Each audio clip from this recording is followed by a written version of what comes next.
Saya sangat berterima kasih kepada anak-anakku sekalian. Sekalipun ini di hari libur ya, di hari Minggu. Tapi antusias untuk datang, untuk bisa bersilaturahim dengan Pak Menteri kita. Sekaligus nanti akan memberikan pencerahan dan enrichment, pengayaan pengetahuan tentang bagaimana menuju Indonesia Emas 2045. Sekaligus kita mendengar apa yang menjadi wajangan ala AHY untuk 10 kepemimpinan ke depan. Terima kasih Pak, sekali lagi selamat datang di Universitas Tadulako. Tadulako artinya kepemimpinan Pak. Jadi siapapun dia, kalau dia menjadi orang hebat disebut sebagai Tadulako. Jadi kita nobatkan Pak AHY pada malam ini sebagai Tadulako, Universitas Tadulako.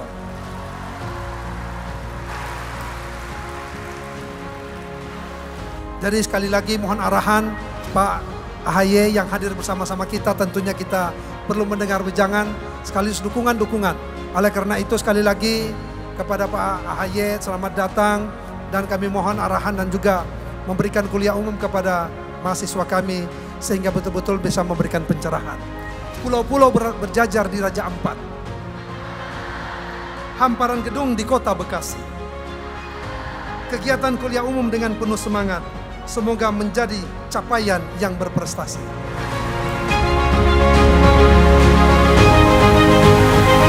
Menteri Agraria dan Tata Ruang Kepala Badan Pertanahan Nasional Republik Indonesia, Bapak Agus Harimurti Yudhoyono. Bismillahirrahmanirrahim. Assalamualaikum warahmatullahi wabarakatuh.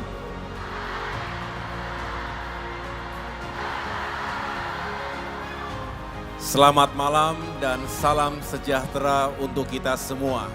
Shalom, Om Swastiastu, Namo Buddhaya, salam kebajikan. Alhamdulillahirrahmanirrahim. Puji syukur sekali lagi kita panjatkan kehadirat Allah Subhanahu wa Ta'ala, Tuhan yang Maha Kuasa, karena kita semua diberikan kesehatan dan juga kebersamaan dalam acara yang insya Allah membawa keberkahan untuk kita semuanya.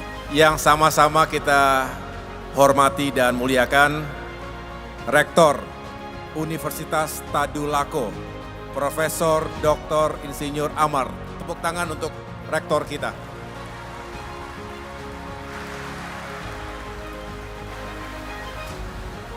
Saya juga tentunya ingin menyapa jajaran pimpinan Universitas Tadulako yang hadir malam hari ini, para wakil rektor, ketua senat, dekan-dekan fakultas, dan tentunya segenap sivitas akademika yang mohon maaf tidak dapat saya sebutkan satu persatu.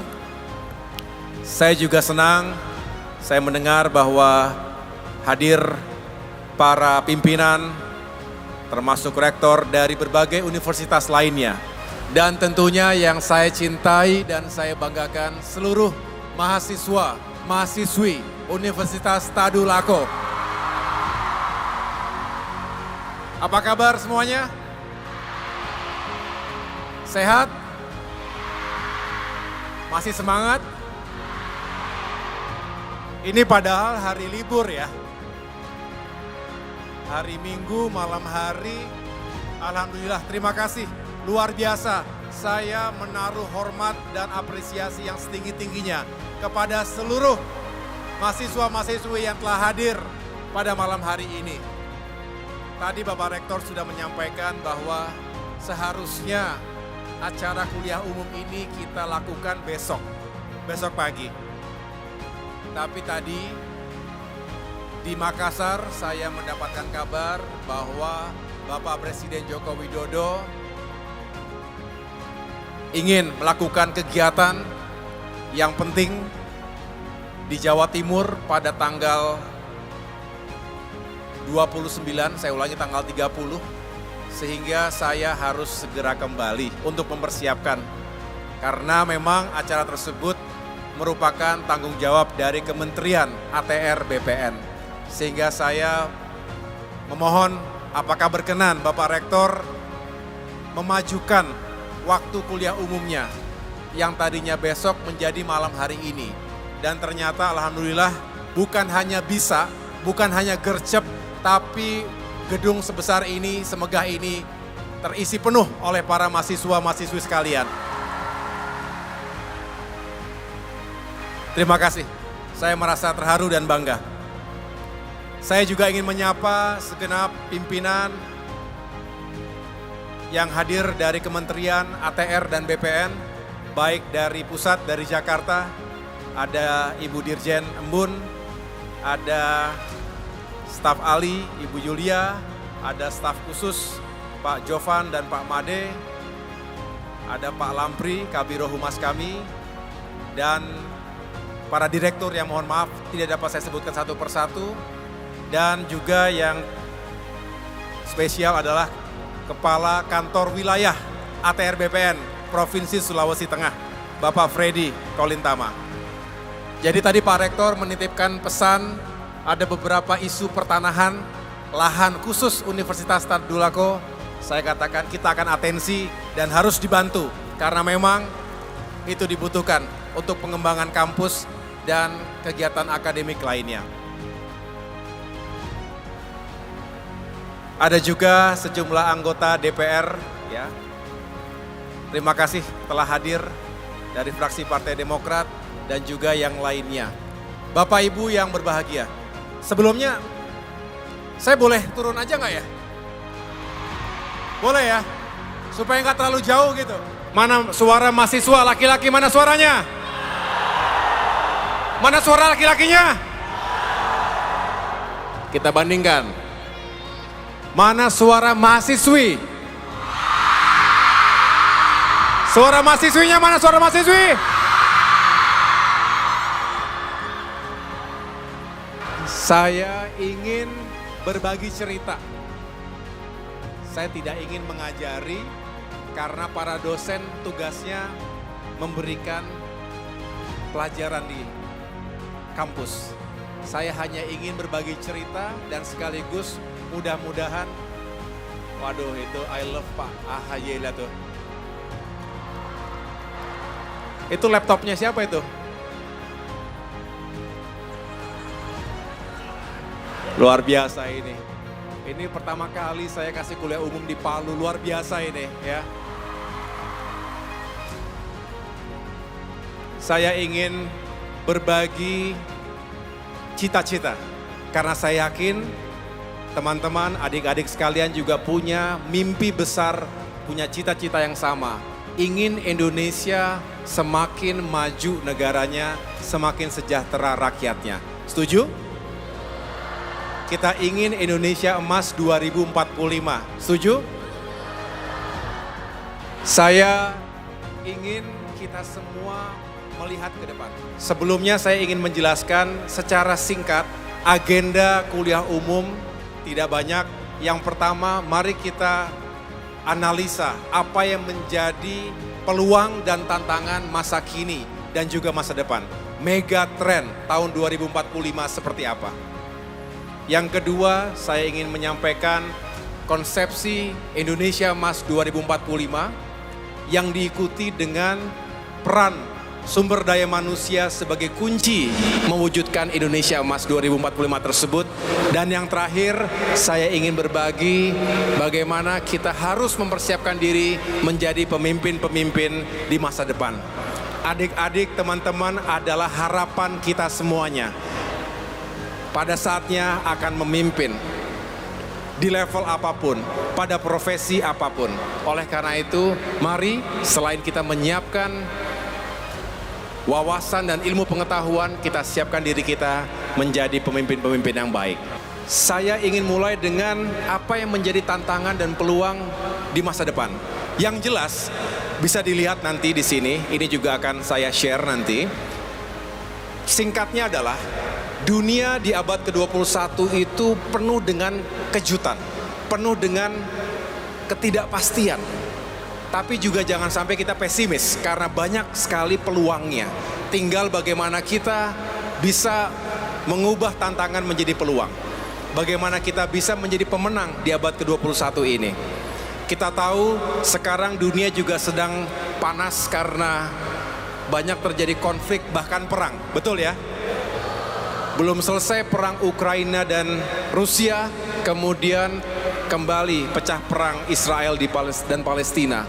Belum lagi dengan Iran dan negara-negara di Timur Tengah lainnya. Ini menunjukkan bahwa pertentangan geopolitik memperebutkan sumber daya alam, termasuk karena konflik atau sengketa perbatasan, ini juga masih menjadi sumber konflik di masa depan. Ditambah kita tahu bumi kita makin panas, kita mengalami krisis lingkungan, krisis iklim, maka kita berharap Indonesia menjadi warga dunia yang bertanggung jawab untuk bisa menghadapi krisis lingkungan dan juga menyelamatkan bumi dari kehancuran. Semua untuk masa depan anak cucu kita. Ini yang tadi saya sampaikan, dunia semakin maju, teknologi melompat dengan begitu cepat. Kalau kita tertinggal, tidak bisa mengikuti kemajuan zaman, kita akan menjadi pecundang. Kita hanya akan menjadi penonton. Dan jangan sampai Indonesia kalah berkompetisi di era yang semakin mengglobal ini. Setuju adik-adik sekalian? Ini senyumnya manis-manis semua nih. Yang laki-laki juga. Oke, lanjut. Indonesia Emas 2045. Saya pengen tanya, boleh nggak ada yang jawab ya?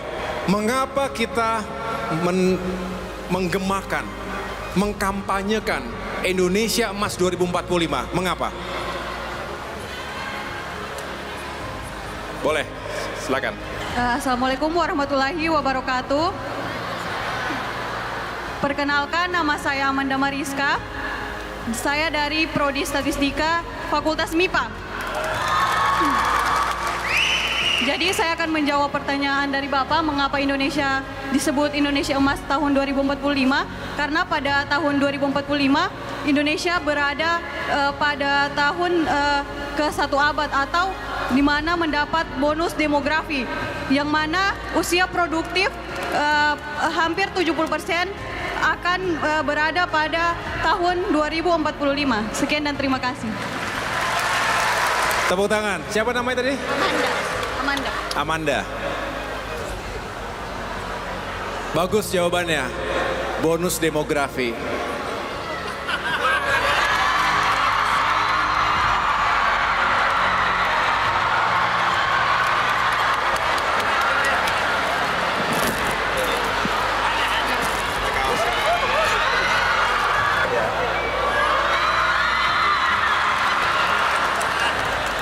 Oke, mana lagi tadi? Yang laki-laki, mahasiswa? Ya.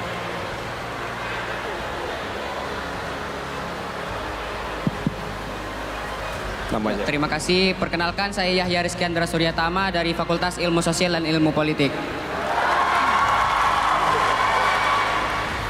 Mengapa Indonesia menggemakan Indonesia Emas tahun 2045? Karena pada 2045 merupakan hari ulang tahun Indonesia yang ke-100 tahun dan juga di mana Indonesia mendapatkan bonus demografi di mana rata-rata penduduknya berada pada usia yang produktifnya, seperti itu, Mas. Kenapa produktif itu penting? Produktif itu penting karena kemajuan suatu bangsa itu diperlukan banyak tenaga-tenaga, banyak inovasi dari anak muda khususnya agar kita bisa lebih bersaing di tingkat dunia.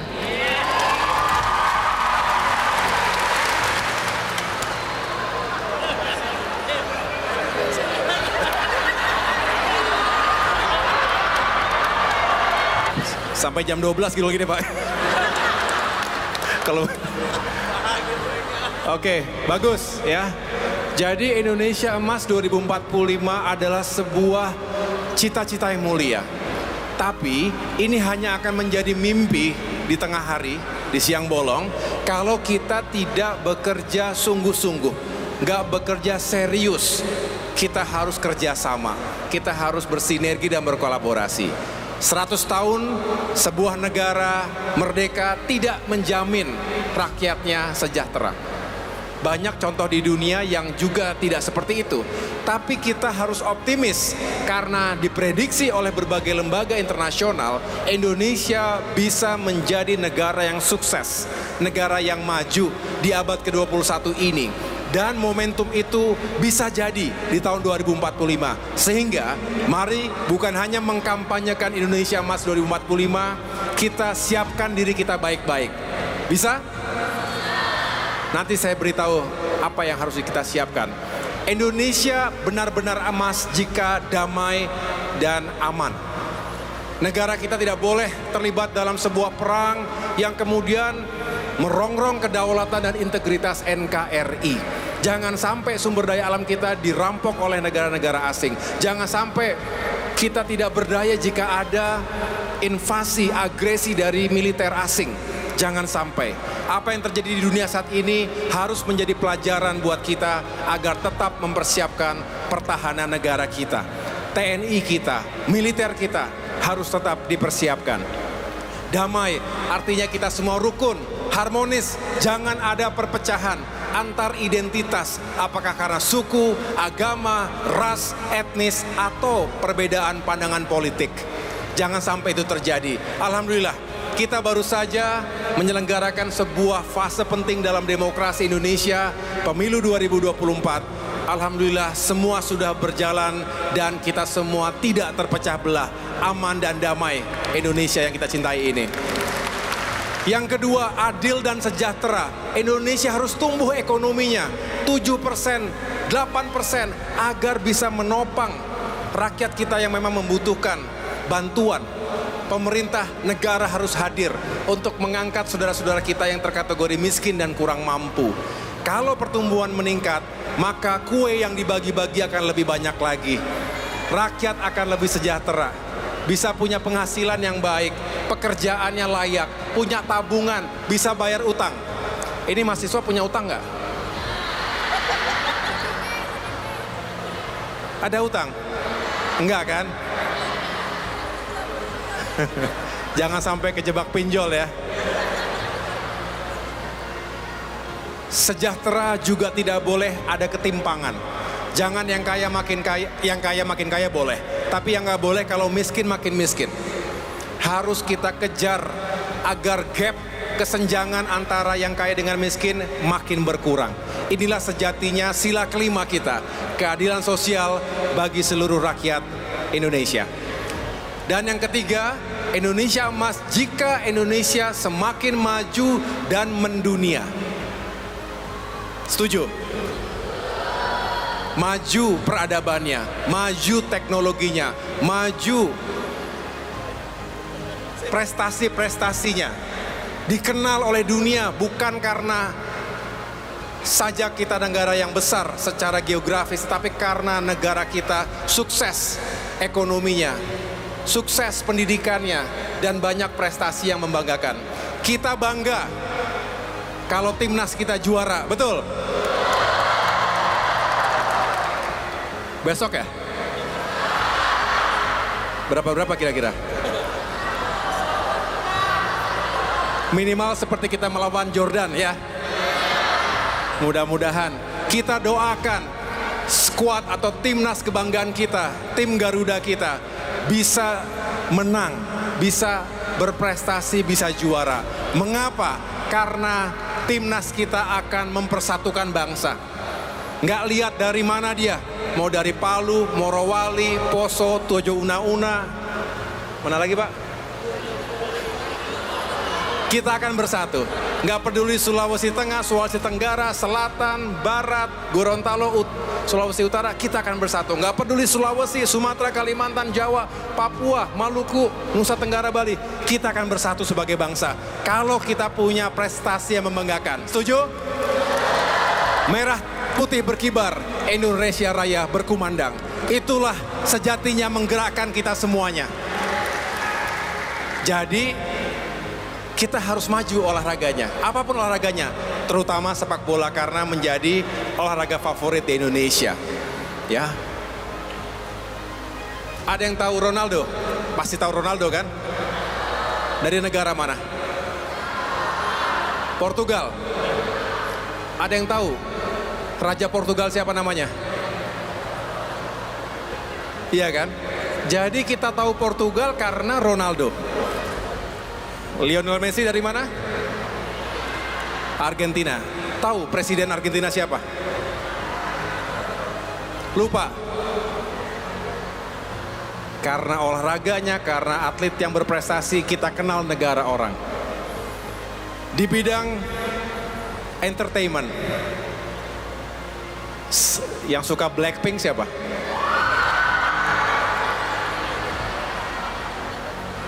Dari mana Blackpink? Ada yang tahu Menteri ATR dari Korea Selatan? Gak ada yang tahu. Ya saya gak ada yang, kita gak ada yang tahu. Artinya karena Blackpink kita tahu Korea Selatan. Karena produk-produk yang berkelas dunia, kita tahu negara tersebut. Kita tahu kendaraan-kendaraan yang berjalan di tengah-tengah kita, itu misalnya produk Jepang. Jadi ke depan Indonesia kalau mau emas harus bisa maju dan mendunia. Setuju? Lanjut. Ini cepat saja, ada 4 pilar. Yang pertama adalah membangun sumber daya manusia dan ilmu pengetahuan dan teknologi. Civitas Akademika, kita semua punya tanggung jawab di sini. Kampus punya tridharma pendidikan. Betul ya? 1, akademik. Yang kedua, riset. Yang ketiga, pengabdian masyarakat. Ini harus menjadi pilar-pilar utama yang harus kita jaga sampai kapanpun. Dengan pengembangan ilmu pengetahuan yang baik, riset yang juga semakin kredibel, pengabdian masyarakat juga akan semakin tepat sasaran. Dengan demikian, peran kampus sangat penting untuk mencetak SDM bangsa yang unggul. Jadi terima kasih kepada Universitas Tadulako, kepada kampus-kampus universitas yang lainnya yang telah menyelenggarakan pendidikan dengan baik. Karena masa depan kita ada di SDM, dan SDM kita masa depannya ditentukan oleh kampus-kampus yang ada di Indonesia. Tepuk tangan untuk para Civitas Akademika dan semua yang terlibat dalam pendidikan ini. Kesejahteraan guru, tenaga pendidik juga harus makin baik. Setuju ya? Kalau tidak, gimana mau semangat? Gimana mau fokus? Adik-adik, mahasiswa-mahasiswi juga harus terus memiliki keinginan untuk mendapatkan bukan hanya gelar, bukan hanya status, tetapi juga pengetahuan yang sebenarnya, pengalaman yang sesungguhnya. Lanjut. Yang kedua, ekonomi yang berkelanjutan, sustainable growth with equity. Pertumbuhan ekonomi itu harus berkelanjutan, tapi juga berkeadilan. Tadi saya sudah sampaikan, jangan sampai ada ketimpangan. Nah, berkelanjutan artinya juga harus pro lingkungan hidup. Jangan asal babat. Sulteng ini banyak nikel, tambang, harus kita optimalkan sumber daya alam yang kita miliki, tapi jangan habis-habisan. Green economy itu juga harus menjadi pilar pembangunan ke depan. Harus tetap kita lestarikan lingkungan dan bumi kita. Dan kami Kementerian ATR BPN, ada yang tahu ATR apa singkatannya? Boleh? ATR, Agraria Tata Ruang. Agraria dan Tata Ruang. Kalau BPN? Badan Pertanahan Nasional. Badan Pertanahan Nasional. Tahu nggak tugasnya ngapain?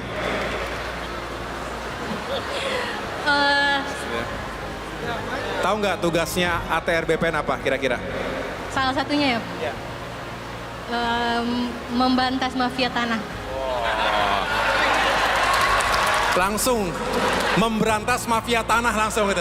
Iya. Itu aja. Salah satunya kan Pak ya? Ya, kalau 2 boleh nggak? Ini bukan buat sertifikat tanah. Sertifikat tanah, oke. Foto boleh Pak? Iya boleh. Makasih Pak. Benar, agraria dan tata ruang Badan Pertanahan Nasional. Jadi apa relevansi ATR BPN dengan pembangunan ekonomi?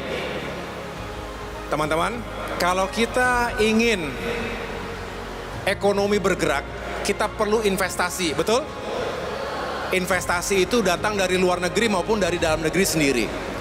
Nah, investor akan punya keyakinan untuk menanam uangnya, modalnya itu kalau ada kepastian hukum.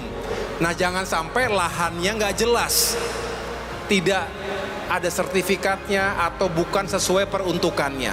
Nah, disinilah kita ingin meyakinkan Indonesia ini luas, daratannya juga luas, kita atur dengan baik. Kita lakukan manajemen tata ruang, perencanaan tata ruang, baik di tingkat nasional, kepulauan, provinsi, kabupaten, kota. Pak Rektor ahlinya juga. Jadi nanti Pak Rektor boleh cerita-cerita juga betapa kompleksnya menata ruang wilayah nasional sampai dengan yang paling bawah. Juga kita mengurus tanah untuk rakyat. Mengapa? Hidup dan mati kita di tanah, betul ya? Kita hidup, kita lahir, kita bekerja, kita berpenghidupan, sampai dengan mati kembali kita memerlukan tanah.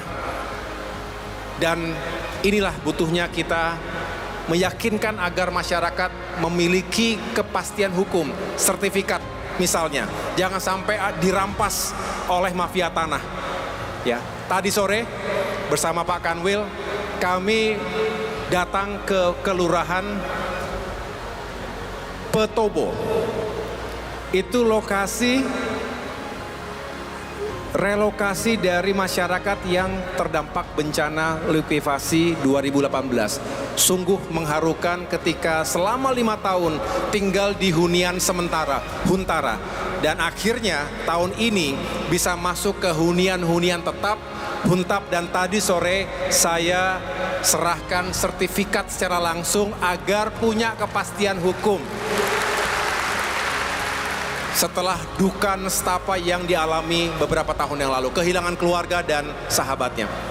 Dan alhamdulillah juga selain diberesi, dibangun kembali, fasilitas umumnya juga diperbaiki. Dan nilai tanahnya meningkat dari yang tadinya 50.000 meter, saya ulangi 50.000 rupiah per meter persegi menjadi 200.000 rupiah per meter persegi. Ini sebuah hal yang baik untuk masyarakat kita. Ya, jadi inilah peran dari Kementerian ATR BPN dalam konteks pembangunan ekonomi bangsa. Lanjut, pilar yang ketiga adalah pemerataan pembangunan antar desa dengan kota, antara pulau Jawa dengan pulau-pulau lainnya. Itu harus berimbang, tidak boleh ada kesenjangan. Selain tentunya jangan ada kesenjangan antara yang miskin dan yang kaya. Lanjut, yang keempat adalah kita bangun ketahanan nasional kita, resiliensi, ini penting. Termasuk juga membangun demokrasi, pranata hukum, rule of law yang juga menjadi panglima di negeri kita, bukan yang lain-lain. Ini yang menjadi pilar-pilar pembangunan nasional ke depan.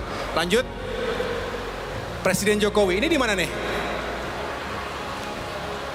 Di sini kan? Di ruangan ini? Pak Rektor di mana? Di sebelah sini ya. Yang lagi ditunjuk itu.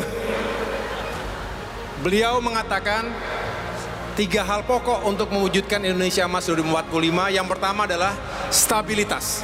Stabilitas ini penting. Stabilitas politik, stabilitas keamanan. Kemudian yang kedua, keberlanjutan dan kesinambungan dalam kepemimpinan. Transisi kepemimpinan itu harus benar-benar bisa menjamin keberlanjutan. Yang baik dilanjutkan, yang belum baik kita perbaiki. Ya? Dah. Oke. Nah, kemudian yang terakhir adalah peningkatan kualitas SDM. Inilah yang menjadi kekuatan kita, sumber daya manusia. Lanjut. Ini juga di sini kan? SDM sebagai kunci mewujudkan Indonesia Emas 2045. Lanjut. Coba lihat ke depan. Human Development Index atau indeks pembangunan manusia kita. Ini adalah indikator yang paling sering digunakan oleh negara-negara di dunia untuk mengukur seberapa baik kondisi sumber daya manusia sebuah bangsa. Coba kita lihat sama-sama di depan, di mana posisi Indonesia? Indonesia urutan keberapa di dunia? 112 dari 189 negara dan urutan ke-6 antara negara-negara ASEAN. Apakah ini sesuatu yang sudah kita patut untuk puas? Belum ya? Mengapa? Karena kita harus masih mengejar ketertinggalan kita. Coba, ada berapa negara ASEAN? Ada 10, betul? Yang pertama mana tuh? Yang kedua? Yang ketiga? Yang keempat? Yang kelima? Terus? Terus?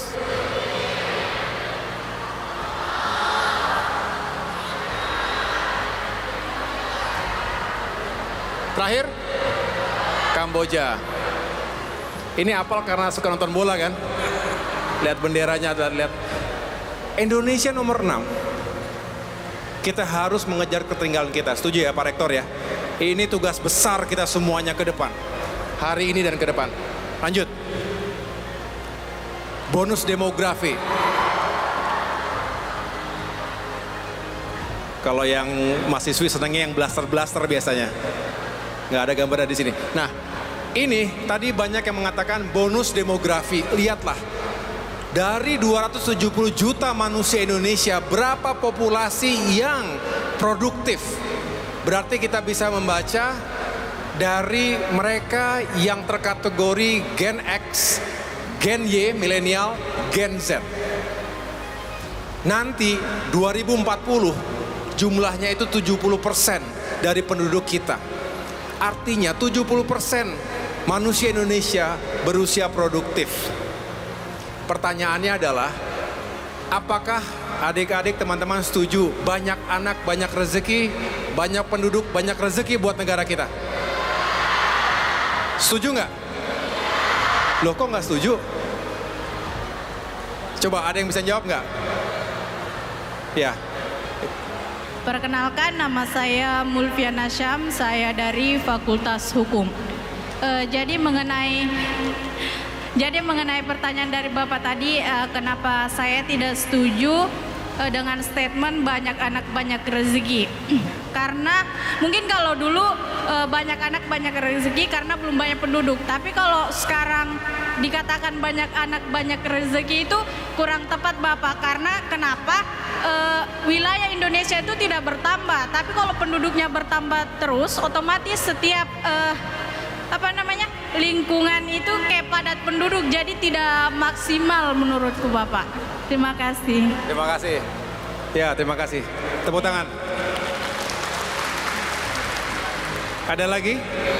Baik, terima kasih atas kesempatannya. Perkenalkan, nama saya Ranti Meliana Manopo dari FKIP, Fakultas Keguruan dan Ilmu Pendidikan, Prodi Pendidikan Guru Sekolah Dasar. Nah, kenapa saya tidak setuju dengan statement banyak anak banyak rezeki? Karena menurut saya percuma banyak anak kalau kualitas SDM-nya masih rendah. Seperti banyak yang terjadi terutama di kabupaten asal saya, ada beberapa keluarga yang anaknya itu sampai 11 orang tapi tidak sekolah, tidak melanjutkan pendidikan. Jadi percuma, kayak tidak bisa juga berguna bagaimana begitu ya. Jadi lebih baik anaknya secukupnya saja, yang penting bisa berkualitas sumber daya manusianya, begitu. Ya, tepuk tangan, bagus, bagus.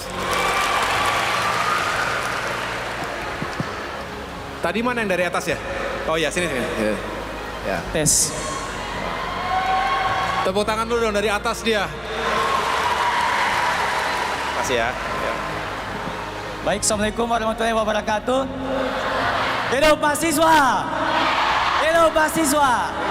Baik, perkenalkan, nama saya Faiz Ramadan dari Fakultas Ilmu Sosial, Ilmu Politik.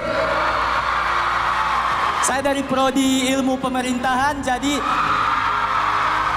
saya setuju Pak dengan stigma tersebut tentang banyak anak banyak rezeki. Kenapa? Di sini pemerintah sudah berperan banyak. Contohnya seperti teman-teman yang katakan tadi, bukan saya tidak setuju, tetapi lebih buruk kalau kita tidak memanage dengan anak yang lebih sedikit. Tetapi kalau kita dengan anak yang lebih banyak, pemerintah sudah menyediakan yang namanya program sekolah gratis. Dari SD sampai SMA kita sudah bisa akses sekolah dengan gratis. Yang kedua, kita ada kartu Indonesia Pintar yang membiarkan, mohon maaf, yang kurang mampu dibiayai untuk berkuliah dengan menggunakan KIP.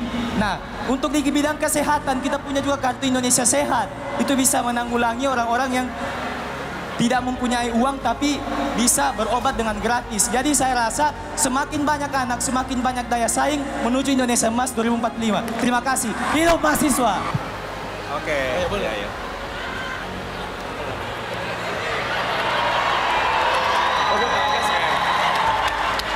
Ya, makasih ya. Ini cocok jadi juru bicara pemerintah ini. Ya. Jadi ada yang mengatakan kurang setuju, ada yang mengatakan setuju. Bebas. Kita punya kemerdekaan berpikir, kemerdekaan berpendapat dalam kampus. Tapi bagi saya jawabannya tergantung. Tergantung. Mengapa tergantung?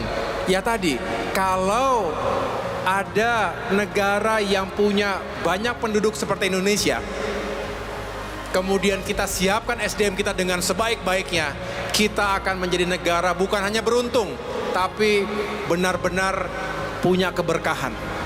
Karena penduduknya banyak tapi berkualitas. Banyak negara di dunia yang penduduknya berkurang, mengalami pengenuaan, declining dan juga aging. Contohnya Jepang. Jepang berpikir keras bagaimana dekade-dekade mendatang menciptakan robot-robot yang canggih untuk bisa menggantikan tenaga dan peran manusia. Sudah banyak sekali di sana yang tergantikan oleh robot. Itu kondisi bangsa yang maju, yang sejahtera, yang makmur, tapi berkurang penduduknya setiap saat. Pertumbuhannya negatif. Negara-negara Eropa mengalami nasib yang sama. Indonesia ini masih senang bikin anak ya kan. Jadi tumbuh. Dan kita tahu tantangannya adalah pendidikan, kesehatan. Jadi benar, kalau pendidikan kesehatannya kita perbaiki, saya rasa kita bersyukur. Tapi sebaliknya, saya juga setuju dengan pandangan kalau nggak diperbaiki, nggak dipersiapkan, maka kita akan menjadi negara yang terbebani. Bukan menjadi bonus demografi, tapi bisa menjadi bencana demografi. Apalah arti bonus demografi tanpa bonus kompetensi? Inilah tugas kita semuanya. Ya, lanjut. Muda adalah kekuatan. Muda adalah kekuatan. Kita ingin anak-anak muda. Adik-adik usianya berapa? 18, 19, 20, 19. 2045 berapa tahun lagi? Dari sekarang? 21 tahun lagi, betul? Coba tambahkan dengan usia adik-adik sekarang. 40-an, 40 tahunan, betul? Insya Allah kita usia panjang, sehat semuanya. Maka usia adik-adik, generasi adik-adik pada saatnya 2045 itu yang akan benar-benar berperan. Saya saat ini 45 tahun, kira-kira segenerasi itulah nanti pada saatnya. Jadi adik-adik berperan, bisa memimpin, bisa menjadi motor-motor penggerak, termasuk di bidang ekonomi, di bidang intelektual, dan lain sebagainya. Pemerintahan, politik, dan itulah mengapa kita penting menyiapkan adik-adik sekalian. Lanjut. Muda bukan hanya sekedar usia, tapi juga mindset. Setuju ya? Karena yang di sini juga kita menolak tua. Menolak tua dalam pemikiran dan dalam semangat. Walaupun usia nggak bisa bohong. Lari agak-agak ini sekarang. Tapi kita harus terus semangat. Lanjut. Anak muda, kita harus bisa membuktikan bahwa kita bisa. Setuju? Anak muda siap? Lanjut. Nah sekarang saya ingin singkat saja. Apa saja keterampilan abad 21 yang harus kita persiapkan? Lanjut. Yang pertama adalah masalah skills. Ada 4C yang kita ingin bangun. Critical thinking. Kita semua harus punya daya kritis. Boleh nggak kita punya daya kritis? Harus.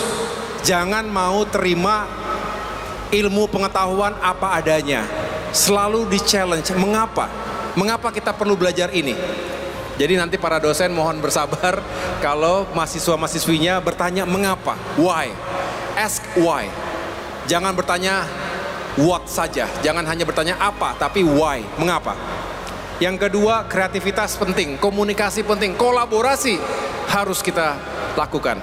Lanjut. Yang berikutnya, literacy skills. Zaman sekarang serba digital, kita harus punya pemahaman, penguasaan terhadap media, informasi, dan juga teknologi. Siapa yang ketinggalan teknologi dan pengetahuan serta literasi di bidang media dan informasi, kita akan tertinggal. Tetapi saya berpesan, jangan karena kita setiap saat bermain media sosial, justru kita ikut-ikutan menjadi bagian dari penyebar hoax, fake news, hate speech. Demokrasi terbuka luas, jangan sampai karena ini semua kita malah memecah belah bangsa sendiri. Lanjut, yang terakhir terkait dengan keterampilan abad 21 ini yang saya sebut dengan life skills. Kita harus punya keterampilan yang ada di depan ini. Utamanya tentang kepemimpinan, leadership, social skills ini penting. Inisiatif dan produktivitas harus ditingkatkan. Lanjut. Nah, 3 ciri generasi unggul.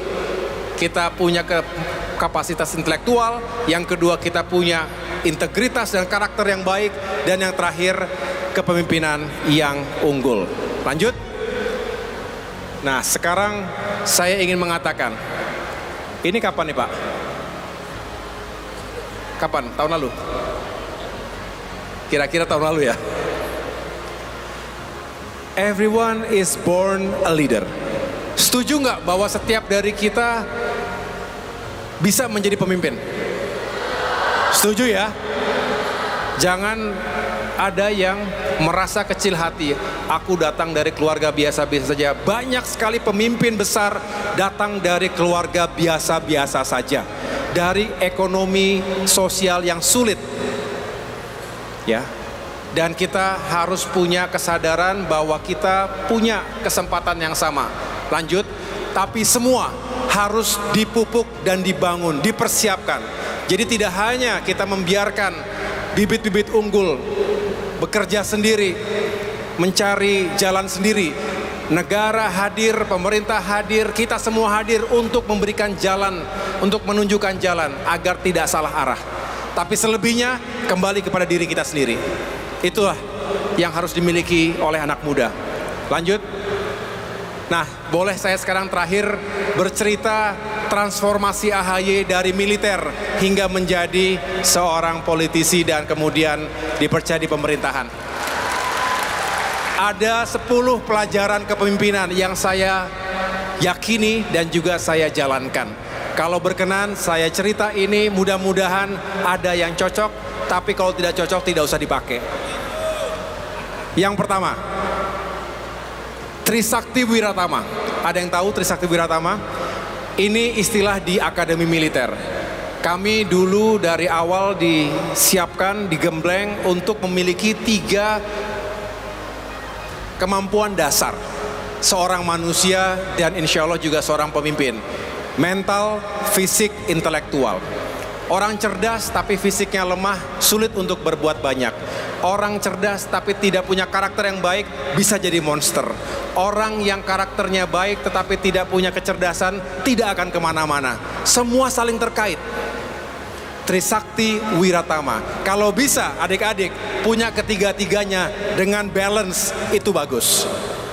Belajar serius tapi juga jangan sampai hanya membaca buku. Baca dari lingkungan sekitarnya, baca dari alam, baca dari dunia luar. Belajar kepemimpinan dari organisasi, kesenatan misalnya, dan lain sebagainya. Yang kedua, teamwork, sinergi, dan kolaborasi. Ada pepatah yang mengatakan, if you wanna go fast, go alone. Siapa yang suka lari di sini? Yang suka lari, hobinya lari? Lari dari kenyataan? Lari dari utang? Lari dari panggilan pacar? If you wanna go fast, go alone. Mau lari cepat sampai sendirian aja, nggak ada yang mengganggu, nggak ada yang membebani. Tapi if you wanna go far, go together. Saling bantu, saling dukung. Kalau ada yang ketinggalan, tunggu. Begitu, ya. Ini semangat dari sinergi dan kolaborasi serta kerjasama. Kompetisi akan selamanya ada, tapi kolaborasi harus menjadi kekuatan dasar kita ke depan. Lanjut, yang ketiga, jangan takut gagal, jangan takut kalah. Jangan takut keluar dari zona nyaman kita. Ini foto saya loncat waktu pertama kali masuk ke dunia politik, berkampanye, ceritanya begitu, jiwa muda lompat begitu ya. Hanya untuk memberikan sebuah ilustrasi, kita ingin belajar atau mendapatkan pengalaman walaupun tidak setiap kali kita berhasil. Kalau tadi melihat video singkat seolah-olah semuanya sukses, padahal di balik sukses ada banyak sekali kerja keras, kurang tidur, kurang piknik, kurang ketemu keluarga, banyak lemburnya. Tapi juga ada gagalnya, ada kalahnya, baru setelah itu sukses. Jadi jangan pernah takut untuk kalah, jangan takut untuk gagal, jangan takut untuk keluar dari zona nyaman. Setuju? Lanjut. Yang survive bukan yang paling kuat, bukan yang paling besar, tapi mereka yang paling adaptif. Terbukti kalau dinosaurus itu adaptif, mungkin sampai dengan hari ini kita melihat dinosaurus jalan di luar, di jalan-jalan itu. Mereka kuat, mereka besar, tapi mereka punah. Jangan menjadi organisasi seperti dinosaurus. Do the best you can do and be the best we can be. Lakukan yang terbaik, jika diberi peran, jalankan dengan semaksimal mungkin. Mudah-mudahan itu yang menjadi jalan sukses adik-adik sekalian. Nanti menyelesaikan pendidikan juga begitu. Do the best you can do. Lakukan yang terbaik. Yang berikutnya, perbedaan antara mereka yang unggul dengan mereka yang biasa-biasa saja adalah perhatiannya pada hal-hal yang detail. The difference between excellence and mediocrity is attention to details. Jadi jangan sampai kita melupakan hal-hal kecil.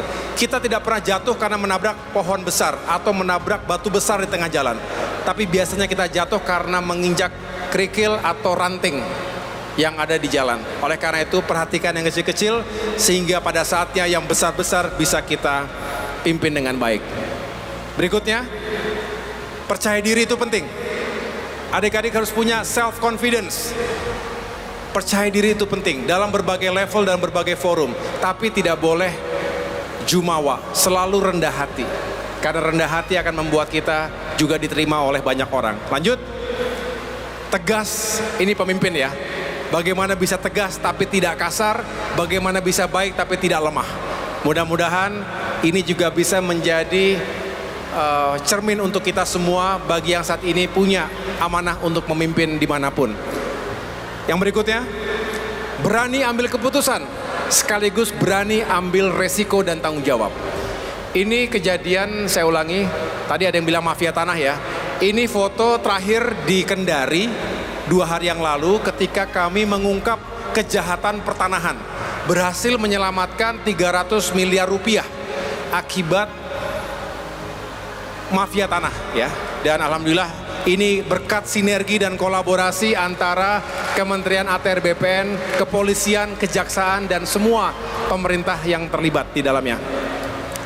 Jadi mengambil keputusan satu paket dengan resiko dan tanggung jawabnya. Kita harus berani mengambil keputusan. Bisnis dari seorang pemimpin adalah mengambil keputusan. Yang terakhir, dream big, work hard, never give up. Mimpi besar. Yang di atas punya mimpi besar nggak? Apa mimpi besarnya? Mimpi untuk diri kita harus ada. Mimpi untuk keluarga kita harus punya. Mimpi untuk bangsa dan negara kita juga harus ada. Tapi jangan kelamaan tidur. Jangan terlalu banyak bermimpi. Bangun, segera kerja keras, work hard untuk mencapai itu semuanya. Dan jika mengalami kegagalan yang tadi saya sampaikan, never, ever, ever give up. Jangan pernah menyerah, karena selalu ada sukses di hari-hari mendatang. Itu saja yang dapat saya sampaikan. Terima kasih atas sambutan yang luar biasa ini. Saya senang melihat optimisme dan semangat energi positif dari para mahasiswa-mahasiswi. Optimis Indonesia ke depan akan punya generasi yang hebat, generasi yang berasal dari Palu, Sulawesi Tengah ini, dari kampus Universitas Tadulako dan kampus-kampus lainnya. Semoga kita sama-sama menyongsong Indonesia Emas di tahun 2045. Terima kasih. seperti yang disampaikan Pak Jokowi, ada 3 hal pokok yang mewajibkan Indonesia emas. Salah satunya kualitas sumber daya manusia. Di sini saya punya salah satu pengalaman di sekolah penempatan kampus mengajar saya, yaitu SD BK Mabere, di mana di sana peran orang tua dalam dunia pendidikan itu sangat minim dan belum optimal, karena ketika anaknya tidak sekolah, mereka itu tidak melarang atau tidak memberi motivasi untuk anaknya bersekolah. Contohnya yaitu ada satu, ketika ada satu siswa dia itu tidak bersekolah, kemudian kita tanya alasannya apa? Alasannya itu menjaga adiknya, sedangkan mamahnya itu cuma melakukan pekerjaan rumah. Yang kedua itu ada orang tua siswa yang sengaja mengajak anaknya untuk pergi ke pasar dan tidak menyuruh anaknya ke sekolah. Pertanyaan saya, hal apa yang dapat diupayakan untuk memberhentikan hal-hal seperti itu? Kebetulan di sini Menteri Pertanahan, jadi saya mau bertanya tentang adanya isu-isu atau peningkatan penduduk di Indonesia sehingga adanya alih fungsi lahan dari lahan pertanian ke lahan pemukiman. Jadi di sini apakah peran pemerintah membiarkan atau tetap mengizinkan hal tersebut, Pak? Karena keterbatasan lahan sekarang ini, Pak. Tua punya peran yang sangat penting. Bersyukurlah kita yang punya orang tua. Karena kita tahu ada juga yang tidak seberuntung kita, yang sudah ditinggal ayah atau ibunya, bahkan keduanya sejak kecil. Padahal pendidikan karakter, pendidikan kepribadian, akhlak itu juga berawal dari lingkup keluarga. Jadi orang tua punya peran yang sangat penting. Kita juga harus memahami bahwa memang seringkali seolah ada yang tidak berdaya. Bukan karena orang tuanya tidak ingin anaknya sekolah, bukan karena tidak ingin anaknya pintar, tapi karena terdesak oleh kebutuhan ekonomi.